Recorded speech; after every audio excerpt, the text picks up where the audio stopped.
तो मुंबई के बंधक कांड पर अब सियासत भी तेज हो चुकी है। दरअसल मारे गए आरोपी ने एक वीडियो जारी करके सिस्टम पर सवाल उठाए थे। आरोप लगाया था कि पिछली सरकार में तत्कालीन शिक्षा मंत्री दीपक केसरकर के साथ उसने एक स्कूल का प्रोजेक्ट किया था, लेकिन उसका पेमेंट नहीं होने की वजह से वो उनके खिलाफ प्रदर्शन भी कर चुका था। हालांकि दीपक केसरकर और महाराष्ट्र सरकार ने सफाई देते हुए कहा है कि उसका कोई पेमेंट बाकी था ही नहीं, लेकिन विपक्ष ने इस मुद्दे को लेकर सरकार पर हमले शुरू कर दिए हैं।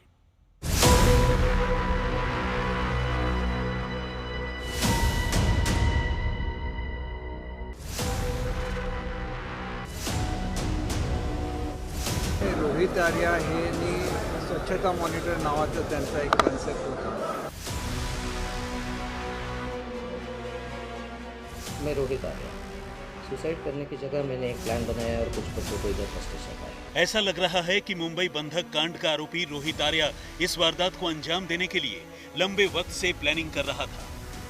आज तक ने उस बिल्डिंग को भी ढूंढ निकाला जहां रोहित रह रहा था। आज सुबह रोहित इसी अन्नपूर्णा बिल्डिंग से स्टूडियो के लिए निकला था। मुंबई के पवई इलाके में 16 बच्चों सहित 17 लोगों का अपहरण करने के मामले में मुंबई पुलिस ने रोहित आर्या नाम के शख्स को मार गिराया है। इस वक्त हम मौजूद हैं मुंबई के चेंबूर इलाके में, जहां पर यह अन्नपूर्णा बिल्डिंग है। इसी इमारत के 9वीं मंजिल पे रोहित आर्या रहा करता था। दरअसल ये जो इमारत, जो फ्लैट है, वो रोहित के किसी रिश्तेदार का है और वो पिछले कई वर्षों से विदेश में रह रहे हैं, जिसके बाद जो रोहित को यहाँ पर रहने के लिए दिया गया था। और रोहित कभी कभी, जो जानकारी मिल पा रही है, यहाँ पर आता था और रहता था। आज सुबह करीब 8 बजे रोहित यहाँ से निकला था और पवई में वेब सीरीज जो बनाने के नाम पर कई बच्चों को ऑडिशन के लिए बुलाया गया था और सभी का किडनैप कर लिया था। आर्य स्टूडियो में 17 बच्चों को बनाया था बंधक। वेब सीरीज के ऑडिशन के लिए बच्चों को बुलाया, स्टूडियो में आग लगाने की दी थी धमकी। पुलिस की जवाबी कार्रवाई में मौत। मूल रूप से पुणे का रहने वाला, एक स्कूल प्रोजेक्ट में मिला था टेंडर। रोहित का दावा, प्रोजेक्ट के नहीं मिले थे पैसे। तत्कालीन मंत्री के घर के बाहर किया था प्रदर्शन। खबर है कि पिछले साल रोहित आर्या भूख हड़ताल पर था, जहां वो बीमार पड़ गया था। इसके बाद उसे अस्पताल में भर्ती कराया गया था। उस वक्त रोहित की पत्नी अंजलि आर्या ने मीडिया से बात करते हुए कहा था कि तत्कालीन सरकार ने उनके पति के करोड़ों रुपए का भुगतान नहीं किया। इससे पहले रोहित मंत्रालय बिल्डिंग में भूख हड़ताल पर भी बैठा था। उसकी पत्नी के मुताबिक वहां तत्कालीन शिक्षा मंत्री दीपक केसरकर रोहित के पास आए थे।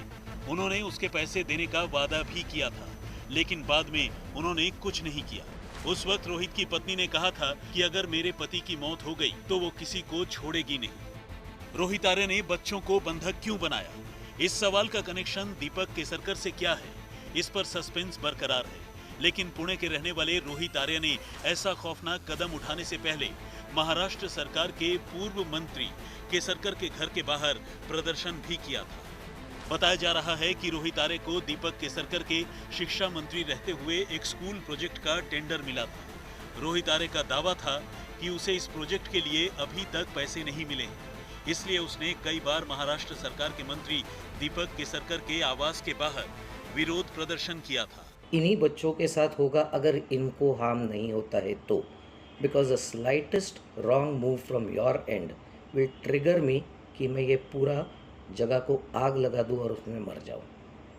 मैं मर जाऊं या नहीं मर जाऊं, बच्चे अननेसेसरी हर्ट होंगे, ट्रॉमाटाइज डेफिनेटली होंगे।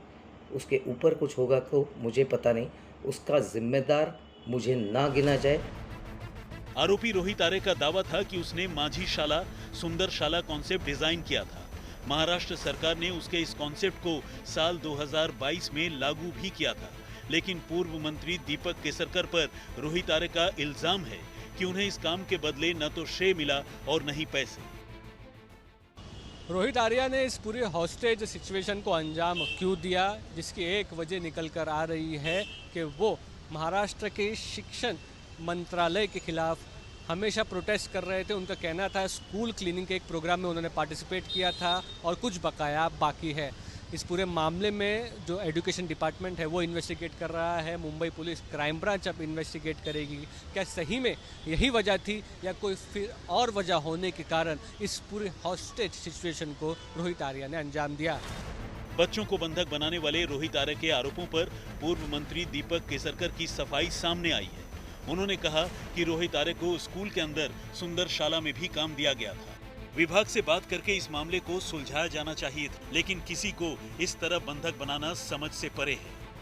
रोहित आर्या हे स्वच्छता मॉनिटर नावाचा त्यांचा एक कन्सेप्ट होता आणि आपली जी माझी शाळा सुंदर शाळामध्ये सुद्धा त्यांना काही काम देण्यात आलेलं होतं, परंतु त्या लोकांकडून त्यांनी डायरेक्ट पैसे घेतले अशा स्वरूपाचं त्यांच्याबद्दल डिपार्टमेंटचं मत होतं। तर हे जे मॅटर आहे ते त्यांनी डिपार्टमेंटशी बोलून सोडवलं पाहिजे, कारण शेवटी सरकारची काम करायची एक पद्धत असते आणि त्या चौकटीमध्येच सर्वांनी काम करायला लागतं। अशा तऱ्हेने कोणाला तरी ओलीस धरणं हे चुकीचं आहे। पूर्व मंत्री केसरकर का नाम आने के बाद बंधक कांड में सियासत होना लाजमी था, लेकिन कुछ पहलू और भी है इसके। वो उन्होंने सरकार के साथ कुछ काम किया था, कुछ पूर्व मंत्री है, उनका क्या संबंध था, उनका जो लेन देन हुआ है वो लेन देन व्यक्तिगत रूप में क्यों हुआ। जब सरकार का काम था, सरकारी महकमे के लिए काम किया गया था, तो व्यक्तिगत लेन देन क्यों हुआ। तो इस सारी चीज़ों का जो है फॉरेंसिक ऑडिट होना चाहिए। एनकाउंटर का तो मैजिस्ट्रियल इंक्वायरी वैसे भी होती है, इसके पहले भी अक्षय शिंदे की है, किसको बचाने के लिए कि पूरे महाराष्ट्र को मालूम। इस मामले पर महाराष्ट्र सरकार की सफाई भी सामने आई है। महाराष्ट्र के शिक्षा सचिव रंजीत सिंह देओल ने कहा है कि स्कूलों में स्वच्छता निगरानी परियोजना के लिए रोहित आर्य को 2 करोड़ रुपए देने का कोई समझौता नहीं हुआ था। उन्होंने स्वेच्छा से काम किया और उन्हें इस काम का उचित प्रमाण पत्र भी दिया गया। रोहित आर्य का महाराष्ट्र सरकार पर कोई बकाया नहीं था। निकाय चुनाव से पहले मुंबई में हुए बंधक कांड की गूंज प्रचार युद्ध में भी सुनाई दे सकती है। ऋत्विक भालेकर, मुस्तफा शेख और एजाज खान के साथ दीपेश त्रिपाठी, मुंबई, आज तक। बंधक कांड के आरोपी रोहित आर्या का एनकाउंटर तो हो गया है, लेकिन पूरे मामले में अभी भी कई सवाल बाकी हैं। बहुत सारे सवाल हैं जो लगातार पूछे जा रहे हैं। आपको ये भी बता दें कि बंधक बनाने की वजह क्या थी और असली वजह क्या थी, ये लोग समझना चाहते हैं। साथ ही साथ क्या रोहित आर्या साइको था, क्योंकि जिस तरह की हालत नजर आ रही है, हालांकि ज्यादातर लोगों का कहना है कि उसका मानसिक संतुलन बिगड़ा हुआ था। रोहित आर्या का आगे का प्लान क्या था, ये बहुत बड़ा सवाल है। क्या सिर्फ सनसनीखेज ये घटना को अंजाम देने के लिए इस पूरे के पूरे बंधक कांड को रचा गया था? क्या रोहित आर्या फिल्म या सीरीज से प्रभावित था, जिस तरीके से उसने तमाम बच्चों को बंधक बनाया? साथ ही एयरगन और केमिकल क्यों वो लाया था, ये भी बहुत ही महत्वपूर्ण सवाल है। कुल मिलाकर अगर देखा जाए तो बहुत सारे सवाल अभी हैं लोगों के मन में, और कुल 17 बच्चों को यहाँ 17 लोगों को बंधक बनाया गया था, जिसमें 16 बच्चे शामिल थे। आपको ये भी बता दें कि उनकी उम्र जो बताई जा रही है बच्चों की, वो 8 से 15 साल के बीच है, जो ऑडिशन देने के लिए आए हुए थे। उन्हें आरोपी रोहित आर्या ने एक स्टूडियो में ऑडिशन के बहाने बुलाया और स्थानीय विधायक मुरजी पटेल ने बंधक रहे बच्चों और उनके परिवारों के साथ मुलाकात की है। फिलहाल हम 7 हिल्स हॉस्पिटल के बाहर है और यहाँ के स्थानीय विधायक मुरजी पटेल जी उन हॉस्टेजेस से मिलके आए हैं, जिनमें कुछ बच्चे थे, एक सिविलियन, एक सीनियर सिटीजन थे। आखिरकार क्या बातचीत हुई, क्या जानकारी दी उन्होंने, उनसे जानने की कोशिश करेंगे। आप बहुत समय उनके साथ थे अंदर, उनकी मेडिकल टेस्ट हुई और क्या क्या कहा उन्होंने?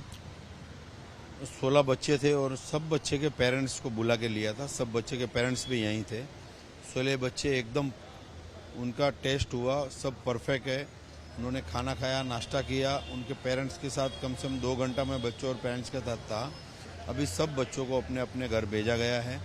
कुछ बच्चे नांदेड़ से थे, कुछ पूना से थे, कुछ पनवेल से थे। तो सभी बच्चे एकदम अच्छे हैं, उनको कोई जात की तकलीफ नहीं हुई है और 7 हिल हॉस्पिटल में उनका इलाज किया गया, मतलब चेक वगैरह किया, सब नॉर्मल है। सभी बच्चों को अभी घर पे छोड़ा गया है। फिजिकल इंजरी तो नहीं दिखी, लेकिन ट्रॉमेटाइज्ड थे बच्चे, क्योंकि उनके सामने एक एनकाउंटर भी हुआ है, उन्होंने वो खुद देखा, ऐसा कोई किसी ने कुछ बताया? देखो, उनके सामने एनकाउंटर हुआ ऐसा मेरे को एक भी बच्चे ने बताया नहीं है और कोई बच्चे डरे हुए भी नहीं थे। थोड़ा टाइम के लिए जब उनको रूम में पैक किया तभी थोड़े डरे हुए थे। यहाँ आने के बाद बच्चे सब परफेक्ट थे। उनके पेरेंट्स से भी बात किया, पेरेंट्स भी खुश थे कि हम हमारे बच्चे के साथ अभी हम घर जल्दी जाना चाहते हैं। उनको हॉस्पिटल से डिस्चार्ज दिया और सब अपने अपने घर पहुँचे। क्या बच्चों के पेरेंट्स ने ये बात बताई कि आखिरकार वो रोहित आर्या के संपर्क में कैसे आए, बच्चों को क्यों वहाँ भेजा गया था, क्या कर रहे थे वो वहाँ पर? देखो पिछले 5 दिन से यहाँ पे शूटिंग, बच्चों की शूटिंग का एक कार्यक्रम वो आर्या ने लिया था और ये सब बच्चे वो शूटिंग के एक हिस्सा ले रहे थे और आज उन्होंने शूटिंग के ही माध्यम से एक रूम में बुलाया गया और उनको रूम में पैक कर दिया। तो थोड़े टाइम के लिए बच्चे डरे हुए थे, लेकिन उनकी जो मानसिकता थी वो ठीक नहीं थी। तो बच्चे को डराया के एक रूम में पैक कर दिया, फिर बच्चे बाहर आए और ये मामला सब जब जनता के सामने, अब हम सबके सामने आया, तभी बच्चे यहाँ से, जो अभी मेरे से बच्चे से बात हुई तो उसमें आगे का कोई विषय उसके दिमाग में भी नहीं है कि वो डरे हुए हैं। पेरेंट्स को मिलने के बाद सब बच्चे खुश थे और पेरेंट्स भी अपने अपने घर जाने में जल्दी कर रहे थे कि मेरे को बच्चे घर, हमने पूरे बच्चे की घर पे पहुंचने की व्यवस्था हमने करवाई। और इस पूरे ऑपरेशन में कब क्या हुआ है आपको इस रिपोर्ट के जरिए समझाते हैं।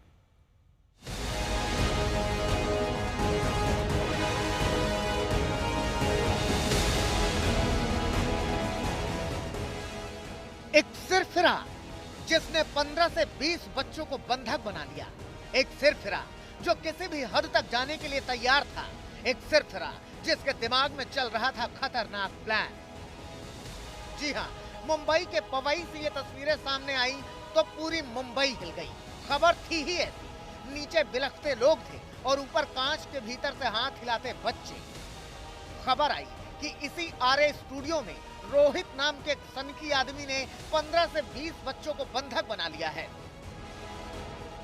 फिलहाल अभी भी 15 से 20 बच्चे जो हैं अंदर बंधक बने हुए हैं। उनके पेरेंट्स यहाँ पर नीचे काफी परेशान हैं, चिंतित हैं, क्या हो रहा है ऊपर, इसकी क्या मांगे हैं, ये अब तक किसी को पता नहीं चल पाया है। एडिशनल सीपी हो, डीसीपी हो, सारे वरिष्ठ पुलिस अधिकारी हैं वो यहाँ मौके पे पहुंच चुके हैं, उससे बात करने की कोशिश कर रहे हैं, उससे क्या मांग है ये जानने की कोशिश कर रहे हैं, लेकिन अब तक कोई मांग उसकी सामने नहीं आई है। साथ ही फायर ब्रिगेड और एम्बुलेंस भी यहाँ पर स्टैंड बाय पे रखे गए, आप देख सकते हैं। तस्वीरें सामने आई तो मुंबई पुलिस एक्शन में आई। तुरंत ही इमारत को सुरक्षा कर्मियों ने घेर लिया। ब्लैक कैट कमांडो बुलाए गए, एहतियात के तौर पर स्नाइपर बुलाए गए। सुबह 10 बजे से शाम 4 बज गए। कुछ समझ नहीं आ रहा था कि आखिर किसी सनकी ने बच्चों को बंधक क्यों बनाया। खैर, ऑपरेशन शुरू हुआ। बाथरूम के रास्ते से सुरक्षा कर्मी स्टूडियो में घुसे और कुछ ही मिनटों में बंधक बनाने वाले आरोपी रोहित को पकड़ लिया। तुरंत को पुलिस को इत्तला दी गई। पुलिस मौके पर पहुंची। पुलिस ने जो रोहित आर्या है उससे बात करने की कोशिश की, उसको समझाने की कोशिश की, लेकिन वो समझने की स्थिति में नहीं था, बात नहीं सुन रहा था। जबकि पुलिस को आखिरकार जो बाथरूम का रास्ता है स्टूडियो का, वहां से फोर्स एंट्री करनी पड़ी और उस फोर्स एंट्री के दौरान पुलिस ने फायरिंग की, क्योंकि उस समय रोहित आर्या के हाथ में एक एयर गन थी, जो कि पुलिस को तब पता नहीं था कि एक एयर गन है या असली गन है। और बच्चों को बचाने के लिए पुलिस ने फायरिंग की, जिसमें एक गोली जो है वो रोहित आर्या को लग गई, जिसके तुरंत बाद उसे मुंबई के ट्रॉमा हॉस्पिटल ले जाया गया, जहां उसकी इलाज के दौरान जो है रोहित की मृत्यु हो गई। आरोपी को पकड़कर पुलिस एम्बुलेंस में बिठाकर अस्पताल की ओर निकली। इधर उसी समय आरोपी का एक वीडियो सामने आ गया, जिसमें वो धमकी दे रहा था कि उसे ट्रिगर न किया जाए, वरना वो कुछ भी कर सकता है।